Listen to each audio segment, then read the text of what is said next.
Have you ever had one of those days where everything just falls apart? You miss an important call. You get bad news. You feel like you're barely holding it together. We've all been there. But here's the difference. Some people crumble and some people rise. Mental strength is not about pretending you're okay. It's not about being fearless. It's about choosing how to respond when the world pushes you to your knees. Let's talk about how to become mentally strong, not just for the hard moments, but so you can lead a better, fuller, more powerful life. There are 5 key principles. Let's go deep. We've all seen people who seem unbreakable. They take hit after hit, setback after setback, and somehow they keep going. Not only do they keep going, but they often emerge stronger, wiser, and more focused. And we wonder, what do they have that I don't? Is it discipline, talent? Is it something they were born with? But if you really look, if you peel back the layers, you'll find something much deeper. It's not just about mental toughness. It's about purpose. It's about having something so meaningful, so rooted in the core of who they are, that it pulls them forward when everything else pushes them down. That's what I want to talk about. See, we're not wired to survive just because we're strong. We survive because we have a reason. That reason, that why, becomes our fuel when there's no gas left in the tank. It becomes our fire when the world goes cold. There's a story I always come back to when I think about the raw power of purpose. Viktor Frankl, a psychiatrist and Holocaust survivor, wrote a book called Man's Search for Meaning. In it, he describes his time in the Nazi concentration camps, and what he witnessed shook the very core of human understanding. He noticed something unexpected. The people who managed to survive the horror weren't always the physically strongest. It wasn't about how big they were, or how much they could lift, or even how healthy they seemed at first. It was about meaning. The ones who survived were the ones who had something, or someone they were holding on to in their hearts. A son waiting for them, a dream they hadn't yet realized, a manuscript unwritten, a life unfinished. They had a reason to stay alive, and that reason became a shield against despair. Now imagine that. Imagine waking up every morning in a place where hope feels like a distant rumor. Imagine facing starvation, illness, torture, and still finding a reason to live. That's not positivity, that's not optimism. That's the human spirit anchored to purpose. And we experience echoes of that in our own lives, even in less extreme ways. Every one of us has gone through something that felt like too much, a heartbreak, a betrayal, a loss so deep you felt hollow inside. And in those moments, motivation fades. Discipline isn't enough. It's not about being strong. It's about remembering why you started it all. A young woman I once spoke with had battled addiction for years. She had tried every rehab program, followed every plan, relapsed over and over, until one day she gave birth to a daughter. That child became her why. She told me, when I look at her, I don't care how tired I am, or how broken I feel. I will not give up, because I want to be the mother she deserves. She's been sober ever since. It wasn't a strategy. It wasn't a new program. It was her why that changed everything. Ask yourself, what is your why? Why do you fight when life gets hard? Why do you get back up when you've been knocked down so many times you've lost count? What do you love so deeply that you would endure anything just to protect it? Your answer might be different from the person sitting next to you. It might be your family, your faith, a mission you believe in, a dream you've carried since you were a child. But you need to name it. You need to know it. Because when you do, you become anchored. You don't drift when the storms come. And believe me, they will come. I've watched leaders crumble under pressure, not because they lacked skill, but because they lacked clarity. They forgot what they stood for. They got so caught up in the daily grind that they lost sight of their deeper reason. The most successful leaders I've known, in business, in sports, in life, they all have one thing in common. They can articulate without hesitation why they do what they do. And it's a firefighter runs into a burning building, not because it's easy, but because he believes in protecting others. That belief gives him courage when fear is screaming louder. A teacher stays after school every night, not because it's required, but because she believes in shaping the next generation. That belief makes her resilient when no one seems to care. A young man starts a business from his garage, fails, tries again, fails again, but keeps showing up because he believes in creating something that matters. That belief makes him relentless when the world says give. Purpose doesn't make life easier, it makes it possible. And the beautiful thing is, your why doesn't have to be loud. It doesn't have to be grand. It just has to be real.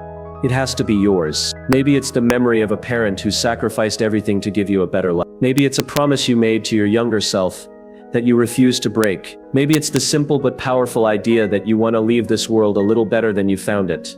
Whatever it is, hold it close, write it down, say it out loud. Let it guide your choice. Let it be the reason you rise when you want to quit. Let it be the voice that says, "Not today, we're not done yet." Mental strength doesn't come from pretending to be okay. It comes from being rooted in something deeper than the pain. It comes from meaning, and when you find it, when you live it, you become someone who doesn't just survive, you lead, you inspire, and you endure. So don't ask yourself how to be strong, ask yourself why it matters that you are. And from that place, that sacred place of purpose, everything changes. That's how you begin. That's where your strength is born. In life there is a space, a small yet profoundly important moment, between what happens to us and how we choose to respond. We may not always have control over the circumstances we face, but we have absolute control over the way we engage with them. In that moment, where the external world collides with our internal world, lies our true freedom. The key to mastering this space, the key to not just surviving, but thriving, is mastering the art of response. Too often we react. We react out of fear, out of anger, or sometimes out of our ego. It's as if our emotions hijack us, steering us down paths we later regret. We've all been there. Someone cuts us off in traffic, a colleague challenges our ideas, or a personal setback shakes our confidence. In these moments, our knee-jerk reaction is often to fight, flee, or freeze. These reactions are instinctive. They come from our primal selves, designed to protect us in the face of immediate danger. But when life's challenges aren't about life or death decisions, when they're about growth, progress, and resilience, our automatic responses are often the very thing that holds us back. Let's take a step back for a moment. Imagine if instead of reacting, we could step into that space between stimulus and response. Imagine if instead of giving in to the natural urge to lash out or shut down, we paused. What if we gave ourselves the opportunity to respond, not react? The difference is what separates those who rise above their circumstances from those who are constantly pulled down by them. The difference is between being a passive participant in your life and being the one who drives the car.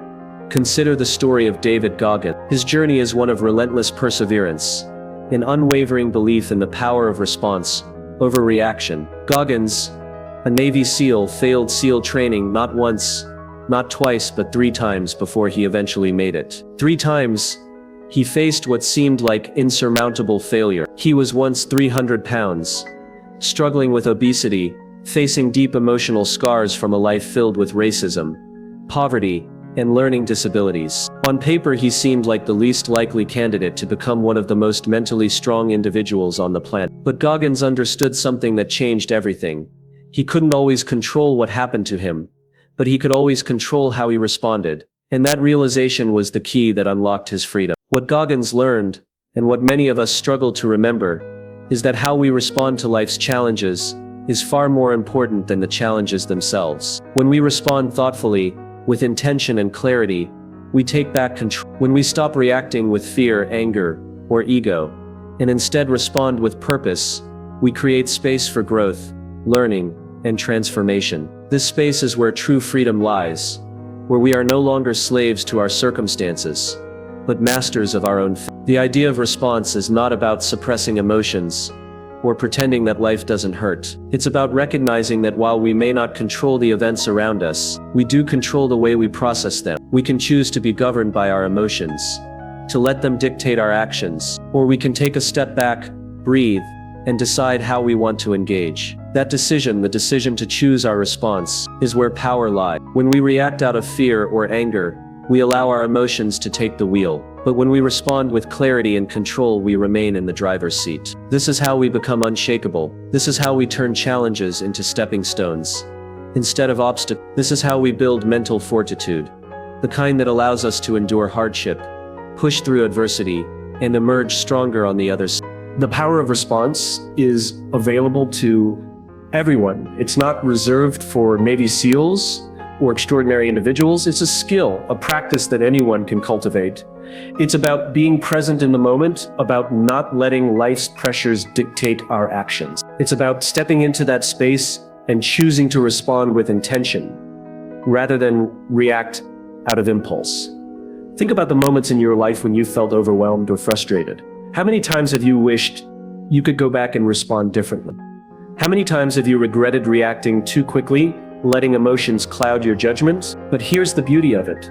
It's never too late to start. Right now, today, you can begin to take ownership of that space between stimulus and response. You can choose to be mindful of your reactions and start practicing the art of response.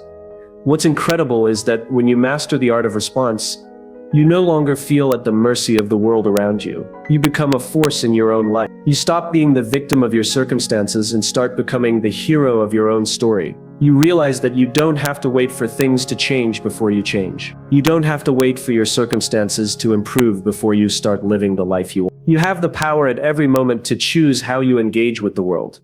The first step in mastering response is awareness. It's about noticing those automatic reactions that arise in challenging moments and recognizing that you don't have to follow through with them. The next step is practice. Like any skill, the more you practice, the more natural it becomes. It takes time, it takes patience, and it takes self-compassion. But the reward is a life of freedom. A life where you are in control. A life where you can weather any storm because you know that no matter what happens, you have the power to choose your response. This freedom is not just about avoiding pain or struggle. It's about realizing that no matter what life throws at you, you are not powerless. You are not defined by your circumstances. You are defined by how you choose to respond. And when you choose to respond with clarity, with strength, and with purpose, there is nothing you cannot overcome. This is the art of response. This is where true freedom lies. Pain is not a force that stands against us. It is not an obstacle to avoid, but a powerful force that can shape and define us in ways that nothing else can. We spend so much of our lives trying to escape. We try to avoid the discomfort,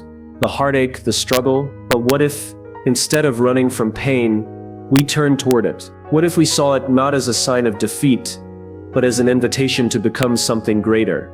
Pain, when embraced and understood, becomes our greatest teacher. It doesn't just break us, it refines us. The question we should be asking ourselves is not, how do I avoid pain? But rather, what can this pain teach me? There is power in reframing the narrative. Pain doesn't have to be a weakness. It doesn't have to leave us feeling defeated. When we allow it, pain can show us who we truly are, reveal strengths we didn't know we had, and push us toward a purpose greater than ourselves. Take, for example, the story of Olympic gymnast Carrie Strug. In the 1996 Olympics, she landed her final vault on a severely sprained ankle. The pain she endured was unimaginable.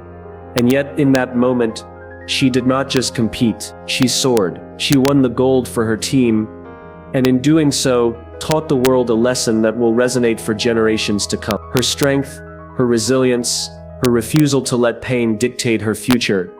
That is the lesson. She didn't just push through the pain, she turned it into something more, something meaningful. She didn't see her injury as an end, but as an opportunity to rise to a greater challenge. She turned her pain into purpose.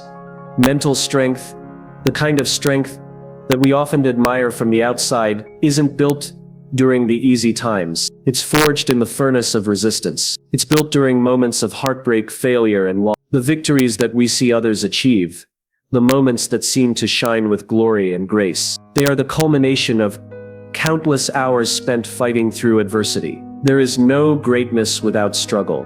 There is no success without sacrifice. Every setback, every piece of pain, is a necessary step in the journey toward becoming who we are meant to be. But here's the thing. Pain doesn't make you weaker. It makes you stronger. The pain you feel today, the pain that might be keeping you awake at night, that's the same pain that will fuel you tomorrow. It might not make sense now, but there is something in this pain that is giving you power. It's showing you the edges of your strength, revealing parts of yourself that you've never had to access before. And when you allow yourself to sit with it, to truly feel it and understand it, that pain becomes the foundation of your resilience. We can learn a lot from nature when it comes to pain. Think of the way a diamond is formed. It's not created in a comfortable, easy environment. A diamond is forged under intense pressure, deep beneath the surface, where everything around it is forcefully squeezing in. And yet, in that pressure, it becomes something extraordinary, something rare and beautiful. Our pain, too, has the potential to transform us, to shape us into something extraordinary, something stronger than we were before. But how do we reframe pain? How do we move from seeing it as a setback to recognizing it as a stepping stone. First, we have to shift our perspective. Instead of asking why this is happening to us, we begin asking what this is teaching us. Instead of focusing on the frustration of the moment, we focus on the growth that is happening underneath the surface. We begin to view pain not as the end of the story, but as the beginning of a new chapter. And this shift is powerful, because when we start to see pain as our teacher, we begin to embrace it. We stop running from it, and we stop fearing it. We learn to be grateful for the lessons it offers. We recognize that without these painful moments, we would never learn the depth of our own strength. We would never discover what we are truly capable of. Resilience doesn't come from avoiding pain. It doesn't come from trying to create a life where nothing ever goes wrong. No, resilience comes from the moments when life does go wrong, when everything seems to fall apart, and we choose to keep going. We choose to rise, we choose to learn, and we choose to use that pain as the fuel that propels us forward.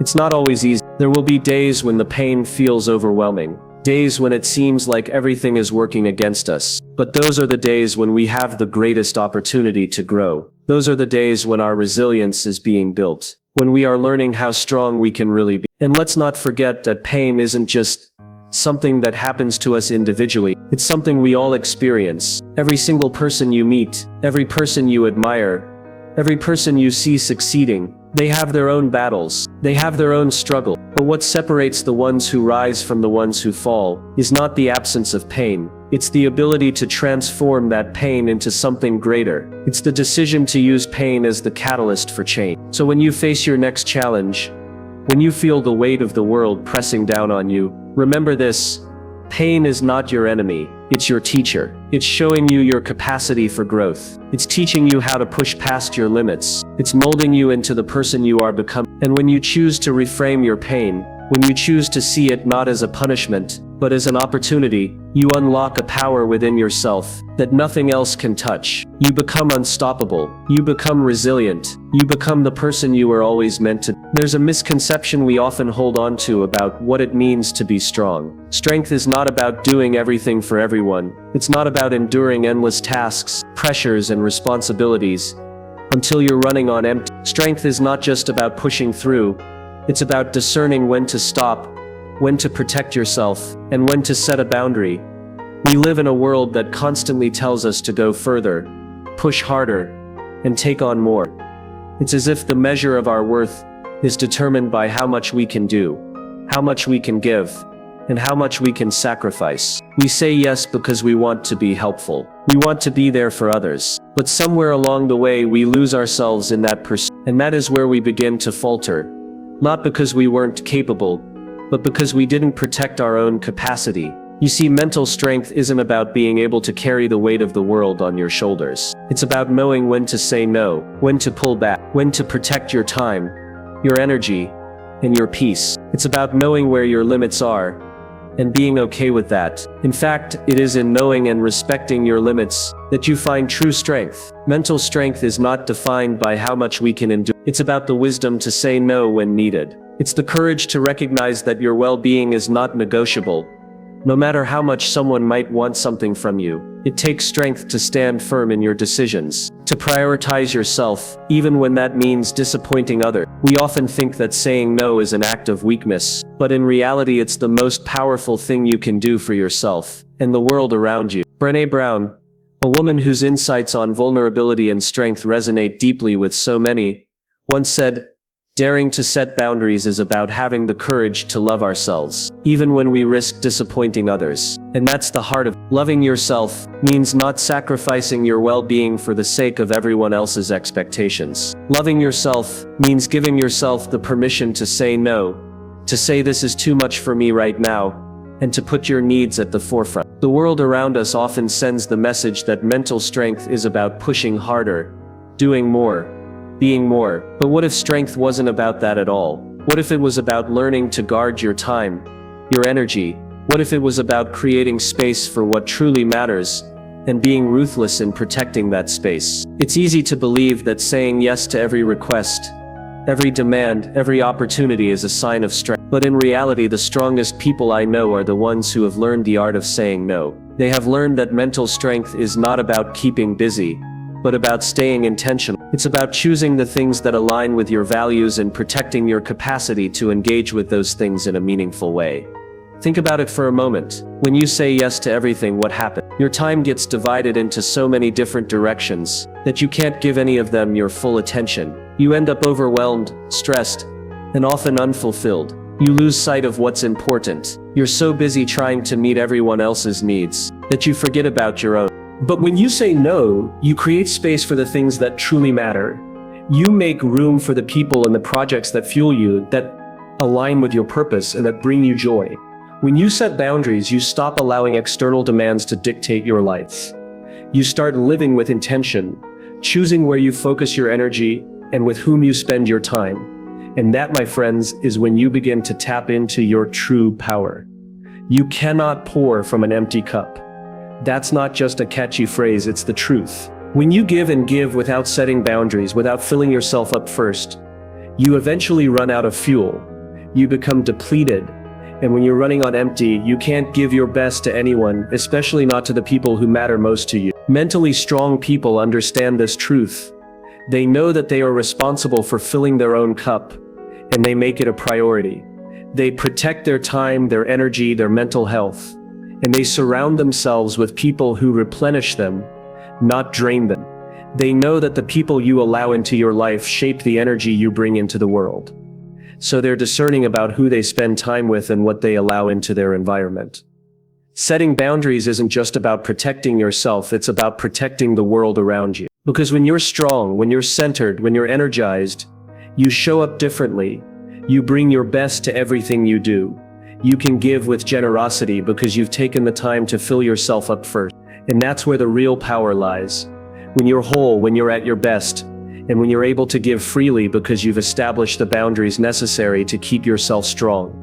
So I ask you to think about your own life right now. Are there places where you're saying yes too often, even though your heart and mind are saying no? No. Are there people, situations, or commitments that are draining your energy and leaving you exhausted? It's time to set those boundaries ruthlessly and without guilt. It's time to stop pretending that strength is about doing everything for everyone. Strength is about knowing when to protect yourself, when to step back, and when to say no. Remember, your time and energy are precious. They are yours to protect. And when you begin to do that, when you begin to set boundaries that honor your well-being, you will not only feel stronger, you will become strong. You will have the power to show up in a way that matters, in a way that is aligned with your true self, and in a way that allows you to make the impact you were always meant to make. So take a deep breath, step back, recognize your limits, protect your energy, set those boundaries ruthlessly, and watch as your life transforms. Because when you take control of your own boundaries, you take control of your own strength.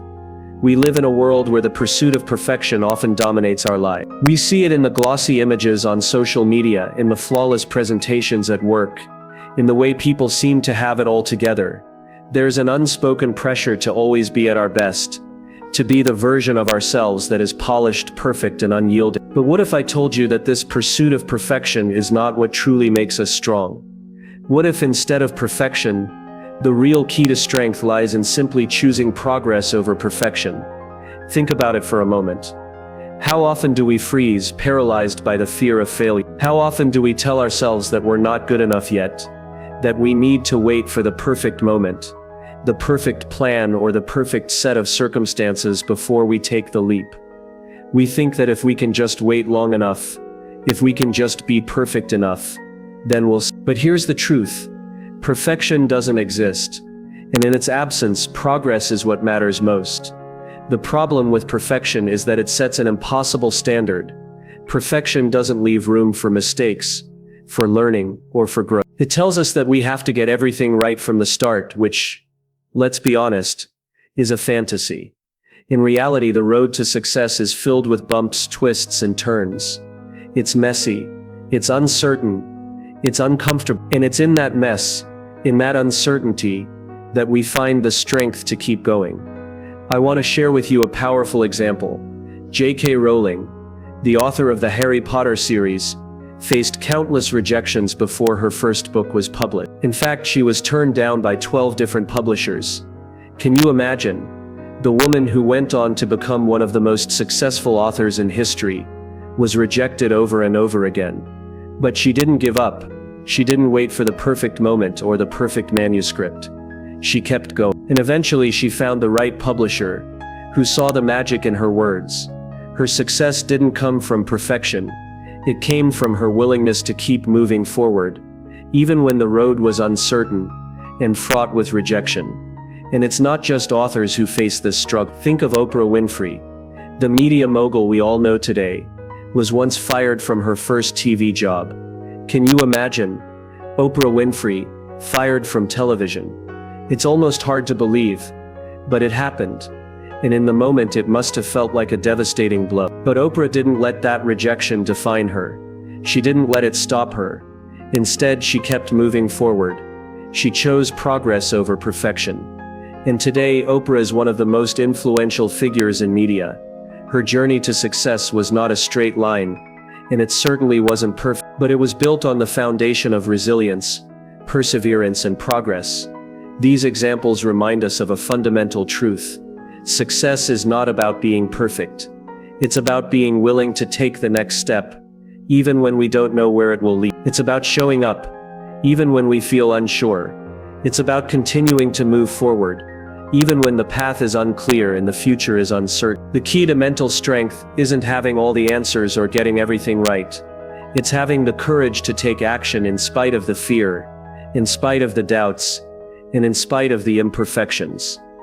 Think about your own life for a moment. How many times have you held back from doing something because you felt you weren't ready? How many opportunities have you passed up because you thought you needed to be perfect before you could move forward? I want you to think about how much potential you've left untapped, simply because you were waiting for the right conditions, the perfect moment, or the perfect version of yourself. But here's the reality. You don't need to wait. You don't need to be perfect to make progress. The only thing you need is the willingness to take that next step, even if it's not flawless. Perfection can be a trap, an illusion that keeps us stuck in place, waiting for something that will never come. Progress, on the other hand, is real. It's tangible, and it's within your control. When you choose progress over perfection, you free yourself from the need for constant validation. You stop waiting for external approval, and you start focusing on what you can do in the moment. You learn to embrace the process, to value the journey over the destination. And most importantly, you give yourself permission to fail, because failure is not the opposite of success. It's a part of it. So ask yourself, not am I strong enough, but am I willing to take the next step, even if I stumble?